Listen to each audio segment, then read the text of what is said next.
Hello friends, welcome back to Aspire academy. இந்த வீடியோவில் நம்ம பார்க்க போகிறது டிஎன்பிஎஸ்சி குரூப் டூ ஏக்கான ஜென்ரல் இங்கிலீஷ் கிராமர் கிளாஸ். இன்னைக்கு வந்து பார்த்தீங்கன்னா கிராமர் கிளாஸ் 1. சரிங்களா? இது வந்து கிளாஸ் 1. நம்ம என்ன கவர் பண்ண போகிறோம் அப்படின்னு பார்த்தீங்கன்னா parts of speech. So parts of speech அப்படின்னா என்னென்னா, இதை வந்து நீங்கள் கிளாசிஃபிகேஷன் ஆஃப் வேர்ட்ஸ் அப்படின்னு எடுத்துக்கலாம். சரிங்களா? Classification of words. இப்போ இங்கிலீஷ் லாங்குவேஜில் வந்து பார்த்தீங்கன்னா நிறைய வார்த்தைகள் இருக்கு. அதை வந்து தரம் பிரிக்கிறதுக்கான ஒரு ஃபார்மெட் தான் வந்து பார்த்தீங்கன்னா இந்த parts of speech. So for example English லாங்குவேஜை பொறுத்த வரைக்கும் 26 லெட்டர்ஸ் இருக்கும் இல்லையா? இந்த லெட்டர்ஸ் எல்லாம் வந்து பார்த்தீங்கன்னா ஒன்றா சேர்ந்து நிறைய வேர்ட்ஸ் வந்து ஃபார்ம் ஆகும், லட்சக்கணக்கில் வேர்ட்ஸ். சரிங்களா? அப்போ ஒரு கிரைட்டீரியா பேஸ் பண்ணி நம்ம இந்த வேர்ட்ஸை வந்து தரம் பிரிக்கிறோம். இதில் வந்து ஒரு 8 விஷயங்கள் இருக்குது. அதுதான் வந்து பார்த்தீங்கன்னா பார்ட்ஸ் ஆஃப் ஸ்பீச்சை. ஸோ ஃபார் எக்ஸாம்பிள் இதுலேயே நான் உங்களுக்கு லிஸ்ட் அவுட் பண்ணியிருக்கேன். Noun, pronoun, verb, adverb, adjective, preposition, conjunction, then interjection, இந்த மாதிரியான விஷயங்கள் தான் வந்து பார்த்தீங்கன்னா பார்ட்ஸ் ஆஃப் ஸ்பீச். முதல்ல இந்த விஷயத்தை நம்ம புரிஞ்சுக்கணும், what is parts of speech அப்படிங்கிறது. சரிங்களா?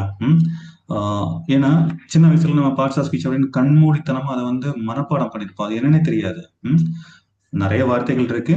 அதை வந்து பார்த்தீங்கன்னா தரம் பிரிச்சு, இல்லைன்னா வந்து அதனுடைய ஒரு அந்த கிரைட்டீரியா பேஸ் பண்ணி நம்ம தனித்தனியாக பிரிச்சு வைக்கிறோம்.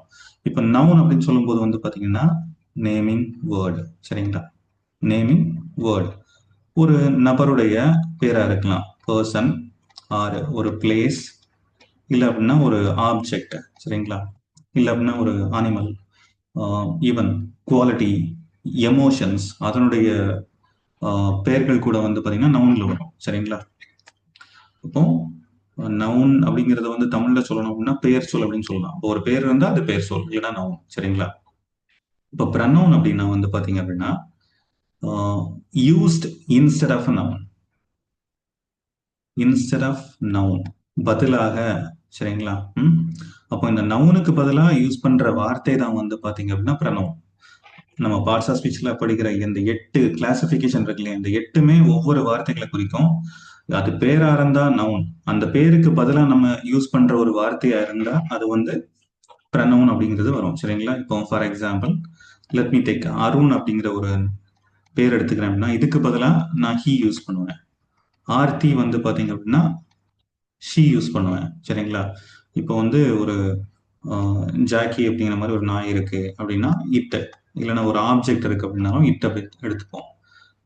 ஐ, we, you, they, right? Then he, she, it, இதெல்லாமே வந்து பார்த்தீங்கன்னா ப்ரனவுன். சரிங்களா? இதுலேயுமே கிளாசிஃபிகேஷன்ஸ் இருக்கு, அதை தனியாக ஒன் பை ஒன்னாக பார்க்கலாம். சரிங்களா?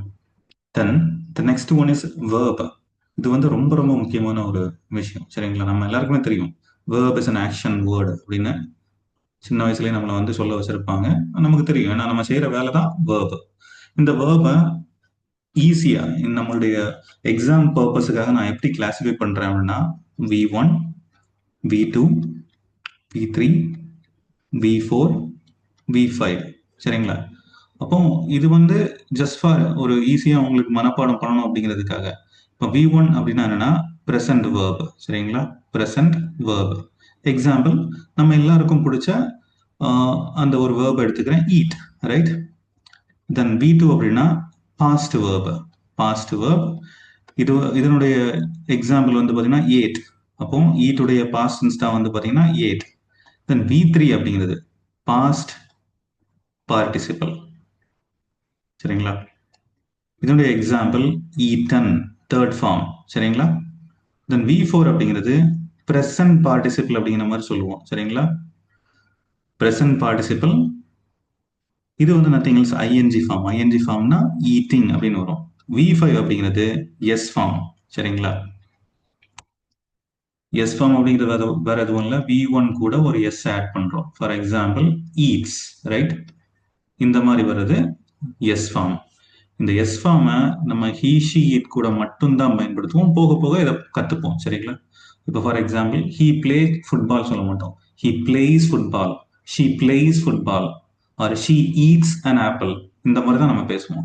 இப்போ இதில் ஷார்ட் ஃபார்முக்காக நம்பர் கொடுத்துருக்கேன். V1னா ப்ரெசன்ட் வேர்ப், V2னா பாஸ்ட் வேர்ப். V3 அப்படின்னா வந்து பார்த்தீங்கன்னா பாஸ்ட் பார்ட்டிசிபிள், V4 அப்படின்னா ப்ரெசன்ட் பார்ட்டிசிபிள், V5 அப்படிங்கிறது எஸ் ஃபார்ம். சரிங்களா? இப்போ உங்களால ரைட் அப்படிங்கிற வார்த்தைக்கு இந்த 5 ஃபார்மையும் சொல்ல முடியுதா அப்படின்னு பாருங்களேன். இதே மாதிரி நீங்க ஒரு 15 வேர்ப், கொஞ்சம் புதிய வேர்ப் பார்த்தீங்கன்னா கொஞ்சம் யூஸ்ஃபுல்லாக இருக்கும். புதிய வெக்காபுலரி அண்ட் உங்களுடைய எஃபிஷியன்சி இன்னும் ஜாஸ்தியாகும். சரிங்களா? இதுக்கு நீங்கள் சொல்லியிருப்பீங்கன்னு நம்புகிறேன். Write, wrote, written, writing, writes. So இதே மாதிரி வந்து பார்த்தீங்கன்னா ப்ளே ட்ரை பண்ணி பாருங்க. சில கேஸில் என்ன ஆகும் அப்படின்னா இந்த V2வும் V3யும் வந்து சேமாக இருக்கும். அதுக்கு ஒரு எக்ஸாம்பிள் தான் இந்த play. Right? Play, played, played, V3யும் பிளேடு தான் வரும், V2வும் பிளேட் தான் வரும். சரிங்களா? And playing, place. ஸோ இது உங்களுக்கு புரியும் அப்படின்னு நம்புறேன். So work on it. Then the next one adverb. சரிங்களா? இதை எப்படி நீங்க ஞாபகம் வச்சுக்கலாம்னா பாருங்களேன், இதுக்கு முன்னாடி நவுன் பார்த்தோம். இந்த நவுன் அடுத்ததுலயும் இருக்கும், ப்ரனவுன். சரிங்களா? நவுன் நவுன் ஞாபகம் வச்சுக்கலாம். இதே மாதிரி வேர்ப், இங்கேயும் ஒரு வேர்ப் இருக்கும் பாருங்களேன், அட்வர்ப்.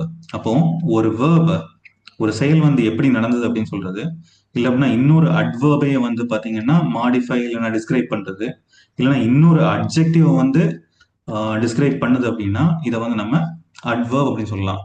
இந்த நியூஸ் சேனல் கேப்ல எல்லாம் இந்த இந்த இந்த இன்டர்வல் கொடுக்கறதுக்கு முன்னாடி எங்கு, எப்படி, யாரு, என்ன பண்ணாங்க அப்படிங்கிற மாதிரிலாம் வந்து பார்த்தீங்கன்னா கொஞ்சம் கேள்விகளை வந்து வைப்பாங்க கியூரியாசிட்டிக்காக. அப்போ அந்த மாதிரி கேள்விகளுக்கு விடை கொடுக்கிற வார்த்தை தான் வந்து பார்த்தீங்கன்னா அட்வர்ப். சரிங்களா? இப்போ how, where, when, then how often, right? இந்த மாதிரியான வார்த்தைகளுக்கெல்லாம் வந்து பார்த்தீங்கன்னா ஆன்சர் பண்ற மாதிரி இருக்கிற வார்த்தை வந்து அட்வர்ப். இங்க பாருங்க, அடுத்து இந்த அட் இருக்கா, அதே மாதிரி இங்கேயும் அட் இருக்கும் பாருங்களேன், அட்வர்ப், அட்ஜெக்டிவ். இது என்ன பண்ணும் அப்படின்னா qualifies or describes a noun. Noun இல்லைன்னா ப்ரனவுன். சரிங்களா? ஒரு நவுனையோ ப்ரனவுனையோ வந்து பாத்தீங்க அப்படின்னா டிஸ்கிரைப் பண்ணது இல்லைன்னா குவாலிஃபை பண்ணது அப்படின்னா தட் இஸ் ஆக்சுவலி அட்ஜெக்டிவ். அப்போ வேர்பு, அட்வர்பு, அட்ஜெக்டிவ் பண்ணா ரைட், அட்வர்ப். தென் இதுவே ஒரு நவுனை வந்து குவாலிஃபை பண்ணுது அப்படின்னா தட் இஸ் அட்ஜெக்டிவ். இதுக்கு ஒரு எக்ஸாம்பிள் பாருங்களேன். இப்ப பாருங்களேன், ஹீ ரைட்ஸ் நீட்லி. என்ன யாரும் சொல்ல மாட்டாங்க, அதனால நான் என்னையே சொல்லிக்கிறேன். சரிங்களா? இப்போ நான் எப்படி எழுதுறேன் அப்படின்னா நீட்டா எழுதுறேன். அப்ப இந்த நீட்லி அப்படிங்கிற வார்த்தை எதை டிஸ்கிரைப் பண்ணுது? இந்த செயல் இல்லையா? நான் எப்படி எழுதுனேன் அப்படிங்கறத சொல்றது வந்து பாத்தீங்க அப்படின்னா நீட்லி அப்படிங்கிற வார்த்தை. அதே மாதிரி இந்த எல்ஒய் அப்படிங்கிறது வந்து முடிகிறது வந்து மோஸ்ட்லி இது வந்து அட்வர்பா இருக்கும். சரிங்களா? Most of the adverbs ends in ly and இதுக்கு எக்ஸெப்ஷனும் இருக்கு. இந்த எக்ஸெப்ஷன்ஸ் தனியா பார்க்கலாம். சரிங்களா? அண்ட் இங்க பாருங்களேன், she dances beautifully அப்படிங்கிற மாதிரி இருக்குங்களேன். ரைட்? இப்போ பியூட்டிஃபுல்லி இதுவே வந்து பாத்தீங்க அப்படின்னா ஒரு அட்வர்ப் தான். சரிங்களா? இதுக்கு முன்னாடி அவங்க ரொம்ப நல்லா டான்ஸ் ஆடினாங்க அப்படின்னு சொல்லணும்னா நம்ம என்ன சொல்லுவோம்? Very, she dances very beautifully. அப்போ இந்த வெரி அப்படிங்கிறது வந்து பாத்தீங்கன்னா இதுவும் வந்து ஒரு அட்வர்ப் தான். இது இன்னொரு அட்வர்பை வந்து குவாலிஃபை பண்ணுது. புரியுதுங்களா?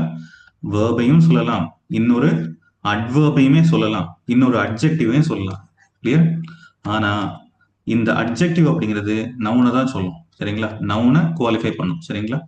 ஃபார் எக்ஸாம்பிள், இப்போ டேஷ் பாய், இந்த இடத்துல வந்து கெட்ட வார்த்தை போட்டு ஃபீல் பண்ணாதீங்க. ஃபார் எக்ஸாம்பிள், குட் பாய். அப்போ இந்த குட் அப்படிங்கிறது வந்து பார்த்தீங்கன்னா இந்த பையனை குறிக்குது. அப்போ ஒரு சொல் வந்து பார்த்தீங்கன்னா ஒரு நவுனையோ ப்ரனவுனையோ குவாலிஃபை பண்ணுது அப்படின்னா அது வந்து பார்த்தீங்கன்னா அட்ஜெக்டிவ். இப்போ ஒரு பர்சன் அப்படின்னு சொல்லும்போது நல்ல விஷயத்த மட்டும்தான் சொல்லணும், இல்லை கெட்ட விஷயத்தையும் சொல்லலாம். ஃபார் எக்ஸாம்பிள், ஒரு நபர் இருக்காங்க, அவங்கள வந்து பிரேவ் பர்சன் அப்படின்னு சொல்றேன், இல்லை நான் பேட் பர்சன் அப்படின்னு சொல்றேன், மேட் பர்சன் அப்படின்னு சொல்றேன், இல்லைன்னா நொட்டோரியஸ் பர்சன். நொட்டோரியஸ்னா ரொம்ப வில்லத்தனமா இருக்கிறது. சரிங்களா? Notorious person. அப்போ இந்த வார்த்தைகள் எல்லாமே பாருங்களேன் ஒரு நவுனையோ ப்ரனவுனையோ வந்து ப்ரமோட் பண்ணும். இப்போ பாருங்களேன், இப்போ ஒரு கேர்ள் அப்படின்னு போடுறேன், இதுல நம்ம என்னெல்லாம் ஃபீல் பண்ண முடியும்? Brave girl, right? And beautiful girl, then intelligent girl, right? இந்த மாதிரி நிறைய சொல்லலாம். ஸோ அட்ஜெக்டிவ் அப்படிங்கிறது வந்து பார்த்தீங்க அப்படின்னா நவுனை ப்ரமோட் பண்ணும், இல்லைன்னா டிஸ்கிரைப் பண்ணும். சரிங்களா? So let's move on to the next one. Then preposition. இது வந்து நம்ம இங்கிலீஷ் காம்படிட்டிவ் எக்ஸாம்ஸை பொறுத்த வரைக்கும் ஸ்கூலில் படிக்கும்போதாக இருந்தாலும் சரி, ரொம்பவே முக்கியமான ஒரு விஷயம். ப்ரெப்போசிஷன் அப்படிங்கிறது ப்ரீ பொசிஷன் அப்படின்னு பிரிச்சிருங்க, சரிங்களா? ஏன் இப்படி பிரிக்க சொல்றேன் அப்படின்னா, ப்ரீ அப்படின்னா முன்னாடின்னு அர்த்தம். அப்ப எதுக்கு முன்னாடி அப்படின்னா, இது எப்பவுமே ஒரு நவுன் இல்லை அப்படின்னா ப்ரனவுனுக்கு முன்னாடி தான் வரும், சரிங்களா? ம்? இது என்ன பண்ணும் அப்படின்னா, ரெண்டு வார்த்தைகளை கனெக்ட் பண்ணும், சரிங்களா? ப்ரனவுன், அதாவது இந்த ப்ரெப்போசிஷன் அப்படிங்கிறது வந்து பாத்தீங்கன்னா மீனிங்ஃபுல்லா ஒரு வார்த்தையை கொடுக்கும், சரிங்களா? கனெக்டிங் வித் அதர் வேர்ட்ஸ், சரிங்களா? a word that connects with connect meaningfully. நல்லா புரிஞ்சுக்கோங்க, இந்த கன்ஜங்ஷனும் கனெக்ட் பண்ணும், சரிங்களா? கன்ஜங்ஷன்ல வந்து பாத்தீங்கன்னா ஒரு வார்த்தையை வச்சு இன்னொரு வார்த்தையை வந்து கனெக்ட் பண்ணுவோம். இது வந்து ராவான ஒரு மீனிங். இந்த இடத்துல மீனிங்காக கனெக்ட் பண்ற ஒரு விஷயம். இதை எப்படி சொல்லலாம் அப்படின்னா, இப்ப பாருங்களேன், ஐ ஆம் அட் ஸ்கூல், ரைட்? ஐ ஆம் அட் ஸ்கூல் அப்படின்னு சொல்றேன்னா, இந்த அட் வந்து பாத்தீங்கன்னா ப்ரிப்போசிஷன். இப்ப இதை மட்டும் தூக்கிடுங்களேன். இப்போ முதல்ல நான் இதை பண்றதுக்கு முன்னாடி மீனிங் என்னன்னா, நான் ஸ்கூல்ல இருக்கேன் அப்படின்னு அர்த்தம், ரைட்டுங்களா? இப்போ பாருங்க, இந்த அட்டை மட்டும் நான் எடுத்துட்டேன் அப்படின்னா, ஐ ஆம் ஸ்கூல், நான் தான் ஸ்கூல். அப்ப அந்த மீனிங் வந்து டோட்டலாவே மாறுது. அப்போ இந்த ப்ரெப்போசிஷன் என்ன பண்ணுது அப்படின்னா, ரெண்டு வார்த்தைகளுக்கு ரெண்டு வார்த்தைகளை வந்து கனெக்ட் பண்ணுது, அது தகுந்த ஒரு மீனிங்கை வந்து கொடுக்குது. உங்களுக்கு புரியும் அப்படின்னு நம்புறேன். இப்போ இல்லைன்னா இந்த ஆடுகளம் படம் பார்த்துருந்தீங்கன்னா தெரியும். தனுஷுடைய ப்ரப்போசல் பார்த்துருக்கீங்களா? Like, A iron, I am love you, I am love you அப்படின்ட்டு. இதே விஷயம் வாரணம் ஆயிரம்ல வந்து பாத்தீங்கன்னா நம்ம சூரியனை சொல்லிப்பாரு, ஐ ஆம் இன் லவ் வித் யூ. அப்போ ஐ ஆம் லவ் யூ அப்படிங்கிறது வந்து பாத்தீங்கன்னா புரோக்கன் இங்கிலீஷ், ரைட்? ஐ ஆம் இன் லவ் வித் யூ அப்படிங்கிறது வந்து பாத்தீங்க அப்படின்னா கொஞ்சம் நல்லா, அது கரெக்டா இருக்கு, நல்லா இருக்கு, ரைட்? ஸோ எதுக்காக சொல்ல வரேன்னா, ப்ரப்போசிஷன் அப்படிங்கிறது வந்து பாத்தீங்கன்னா ரொம்பவே முக்கியம். கரெக்டா ஒரு மீனிங்ஃபுல்லான ஒரு அர்த்தத்தை கொடுக்கறதுக்கு நமக்கு ப்ரப்போசிஷன் தேவை, சரிங்களா? இப்போ மீனிங்ஃபுல்லி கனெக்ட் அப்படிங்கிற மாதிரி நீங்க வந்து ஞாபகம் வச்சுக்கிறது நல்லது. இந்த கன்ஜங்ஷன், பொதுவாக இந்த இடத்துல ஒரு ஜங்ஷன் இருக்கு பாத்தீங்களா? ஜங்ஷன். இப்போ ஒரு 4 வழி பாதை இருக்கு, இதுல ஒரு ஜங்ஷன் இருக்குன்னா இது என்ன பண்ணும்? எல்லாத்தையுமே கனெக்ட் பண்ணும் இல்லையா? இதே மாதிரி கனெக்டிங் வேர்ட்ஸ் தான் வந்து பாத்தீங்க அப்படின்னா நம்மளுடைய கன்ஜங்ஷன். சின்ன வயசுல இருந்து நம்ம ஒரு என்ன ஒரு ஷார்ட்கட் வச்சிருப்போம் இல்லையா? Fan boys, fan boys for, then and, nor, but, or, yet, sorry, yet, so, இன்னும் நிறைய இருக்கு. இதுலயுமே கிளாசிபிகேஷன்ஸ் இருக்கு, சரிங்களா? உங்களுக்கு நான் எனக்கு என்ன பண்றேன் அப்படின்னா, I'm just introducing the parts of speech, சரிங்களா?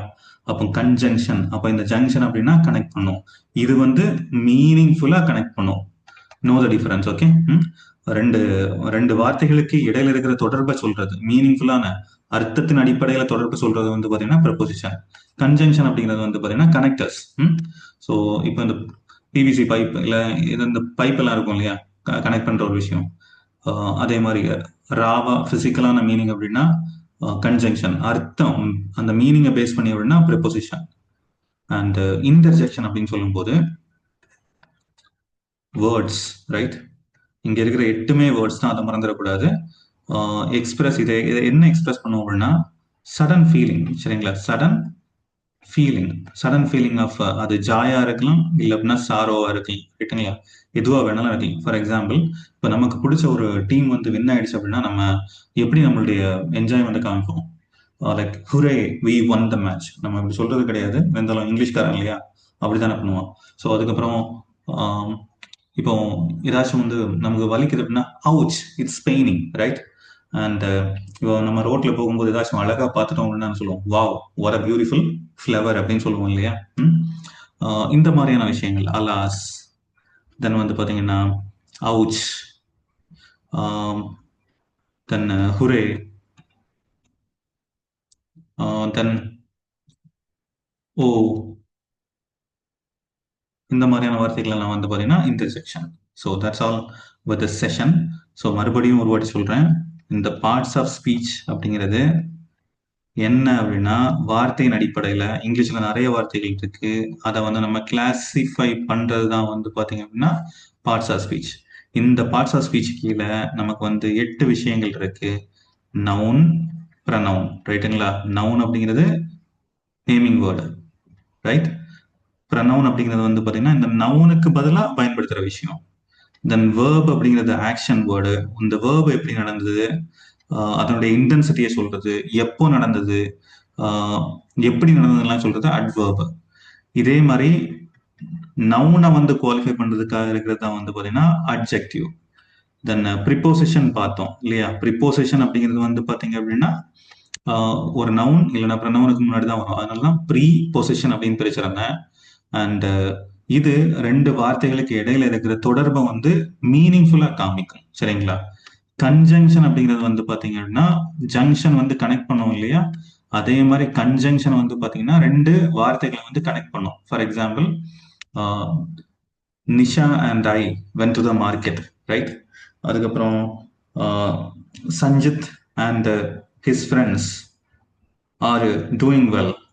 இந்த மாதிரி இல்லைன்னா he's quite talented but lazy. He's quite talented but lazy. அப்போ இதில் நீங்கள் இந்த ஃபேன் பாய்ஸை யோசிச்சு பாருங்களேன். இதை நம்ம எப்படி யூஸ் பண்ணுறோம் அப்படின்னா எப்போவுமே கனெக்டராக தான் யூஸ் பண்ணுவோம். அதே மாதிரி இன்டர்ஜெக்ஷன் அப்படிங்கிறது வந்து பார்த்தீங்கன்னா உணர்வுகளை வந்து வெளிப்படுத்துகிற வார்த்தைகள். இப்போ தமிழில் வந்து ஐயோ வலிக்குது அப்படின்னு சொல்லுவோம் இல்லையா? அதே மாதிரி இந்த மாதிரியான வார்த்தைகள் உணர்வுகளை வெளிப்படுத்துது. சரிங்களா? Wow, oh my god, beautiful, அதுக்கப்புறம் அவுச், அலாஸ், இந்த மாதிரியான வார்த்தைகள்லாம் வந்து பார்த்தீங்கன்னா இதில் வரும். So that's all with session. உங்களுக்கு புரிஞ்சிருக்கும் அப்படின்னு நம்புறேன். புரியாத விஷயங்களை கண்டிப்பாக கமெண்ட் செக்ஷனில் கேளுங்க. நீங்கள் கேட்குறத பொறுத்து உங்களுக்கு என்ன டாபிக் வேணுமோ அந்த கிளாஸஸை நீங்கள் மென்ஷன் பண்ணுங்கள் கமெண்ட்ஸில். I'll do it definitely, right? So thank you so much for listening. Have a happy learning. Bye.